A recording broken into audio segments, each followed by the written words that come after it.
Alam mo pa rin ang sarili mo kasi minsan sa pagiging matuwid at maayos mo na pamumuhay sa harap ng Panginoon, minsan dumarating ang bagyo sa buhay natin.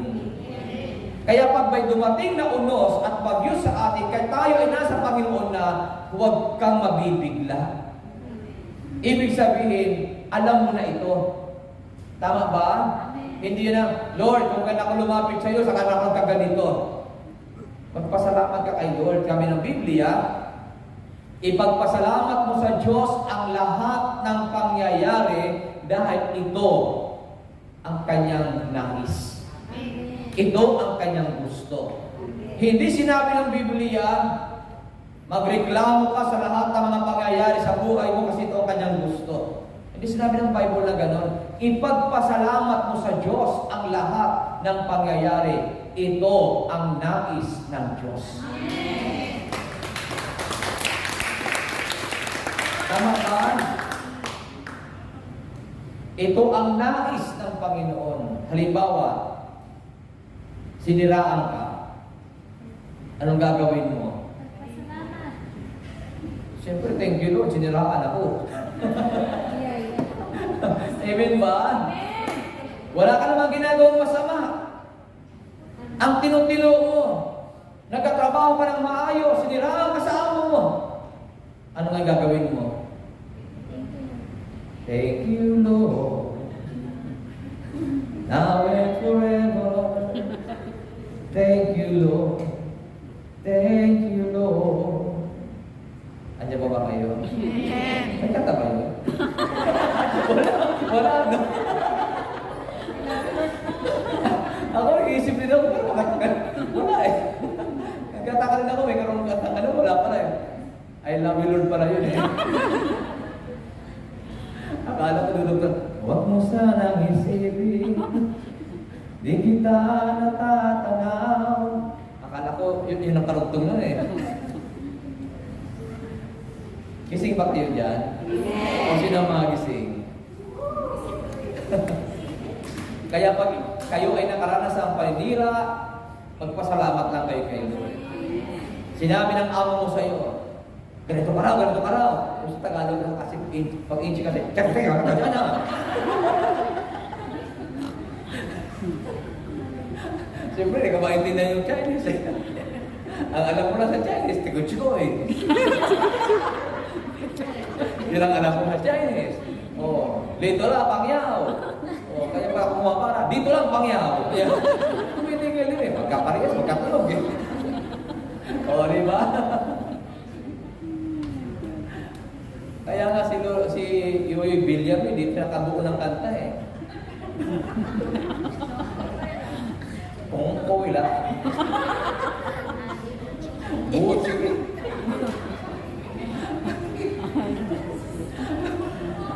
At may mananonood sa atin, itong preacher na ito. Malam mo ba? Ano magagawin ko? Nanonood ka lang naman. Amen! Amen ba? Tumawa ka na rin dyan. Tumatawa sila dito. Hindi mo naman na nangyayari. Tumawa ka na rin dyan. Kasi pag tumawa ka dyan, papaparain ka rin ng Panginoon. Amen! Okay pa ba kayo? Amen! Sino okay pa? Ay sabihin mo sa katabi mo, pag siniraan ka, mo, sabihin mo lang, okay lang.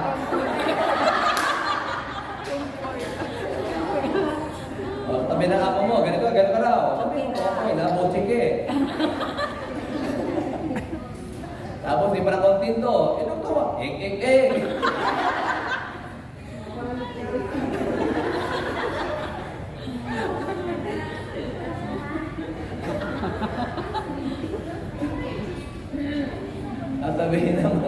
Sabihin ito si Brother Rod, wala ka natutuhan dito. Ako natututo ako. Kaya pagka tayo ay matino, matuwid, huwag niyong iisipin na wala ng unos. Wala ng bagyo. Amen ba? Amen. Pangalawa, sabi dito, yung matutuhan natin mula sa maunos na dagat ng Galilea ay makatitiyak tayo na binabantayan tayo ng Diyos sa panahon ng unos at bagyo. Ito yung maganda eh. Kahit na nakakaranas tayo ng unos at bagyo sa buhay, yung pinapakita ng gospel ay lagi tayong binabantayan ng Diyos. Andyan lagi ang Panginoon. Naniniwala kayong andyan lagi si Lord?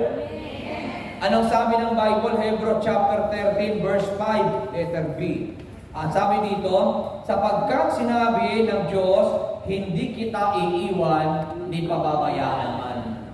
Kaya pag mayroon kang unos, bagyong nararanasan, huwag mong iisipin, iniwan ka ng Diyos. Huwag mong iisipin, pinabayaan ka ng Diyos. Nandyan lagi ang Panginoon, binabantayan ka. Amen. Tama ba? Hindi niya inaalis ang kanyang mga mata sa mga taong katulad natin. Tingin sa katabi ulit. Sabihin mo sa katabi mo, hindi inaalis ng Diyos ang kanyang mga mata sa iyo. Kaya, umayos ka.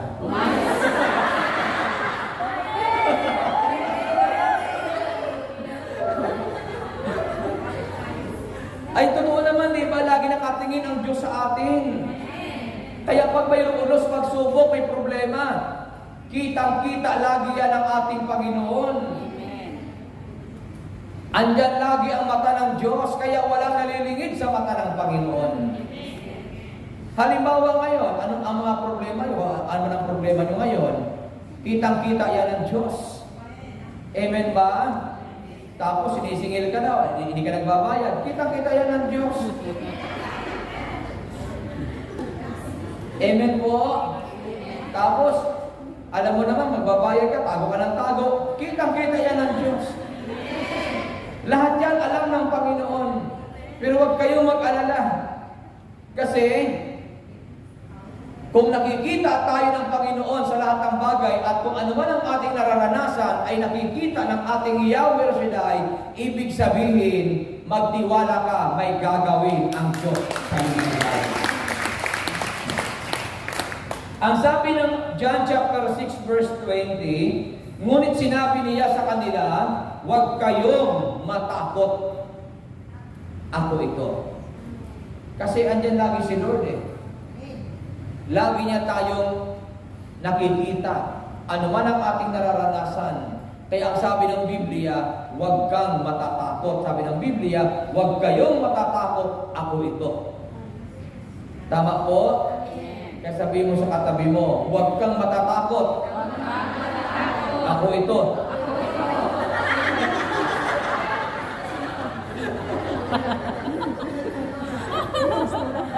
Siyempre, yung word na ako yun, ako ito, si Jesus yun. Inuulit lang naman natin eh. Ang Lord na nagsasalita noon. Amen ba? Kaya ano man ang dinadaanan nyo sa buhay, huwag kayong matatakot. Andyan lagi si Jesus. Hindi niya tayo iniiwanan. Sino naniniwalang hindi siya iniiwanan ng Panginoon? O ito, pangatlo, sabi dito. Ang pangatlong patutuhan natin sa gospel natin ngayon ay nariyan lagi ang Diyos upang tulungan tayo sa ating mga nararanasan, unos at bagyo sa buhay. Tulungan niya tayo. Hindi lang naririyan ng Panginoon at hindi lang niya nakikita ang ating mga problema sa buhay. Naririyan ng Panginoon para tayo ay Kanyang tulungan. Kaya sabihin mo sa katabi mo, may tulong na darating galing sa Diyos. O sino naniniwala may tulong galing sa Panginoon? O, kaya yung mga may problema dito, huwag na kayong kakaba-kaba, huwag na kayong matatakot. Amen po. Kung ano man ang nararanasan nyo sa buhay, huwag na kayo matatakot. Yung iba, kapag ka malapit na matapos ang kontrata, medyo kakapakaba na rin. Meron ako nakita, ang saya-saya, ano? Talagang sigla-sigla. Ang saya-saya. Ang saya-saya ng buhay kapag kapiling ka.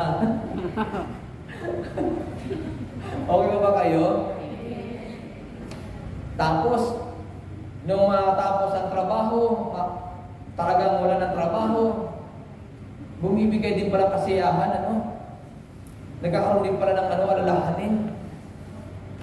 Kasi tayo ay tao lang. Amen ba?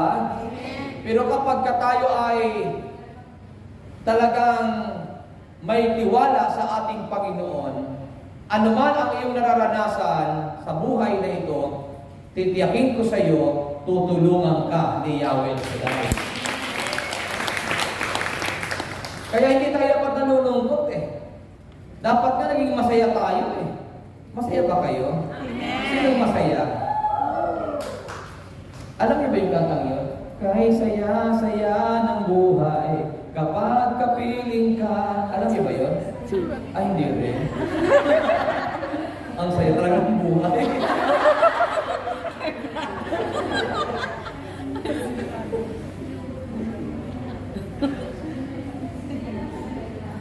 Ang tao, kaya hindi natin dapat inaalis ang ating pagkapit sa kamay ng Diyos. Sabi natin kanina, kapag dumating ang uno sa iyo, huwag kang hihiwalay kay Lord.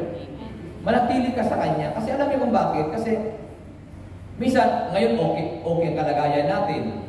Masaya tayo. Hanggat okay ang kalagayan mo, lalo kang kumapit kay Lord.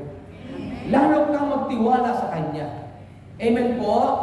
Alam niyo kung bakit? Kasi hindi natin alam ang araw ng bukas. Kung ano ang mangyayari. Halimbawa, patapos ang kontrata mo, at hindi ka i-renew, ay mag-pray ka na mag-pray kay Lord. Lord, patapos ang kontrata ko, hindi ko alam kung ano ang next page ng buhay ko. Amen ba? Ibigay mo na kagad sa kamay ng Diyos. Hindi yun na, hanggat okay lang. Hindi, mayroon ka. Huwag ganun, ibig sabihin, alam mo na yung pwedeng mangyari sa next page ng buhay mo. So, ibig sabihin, bago matapos yun, bago buklatin ang next page ng buhay mo, bago yun mangyari, patuloy kang kumapit sa kamay ng Diyos. Tama ba?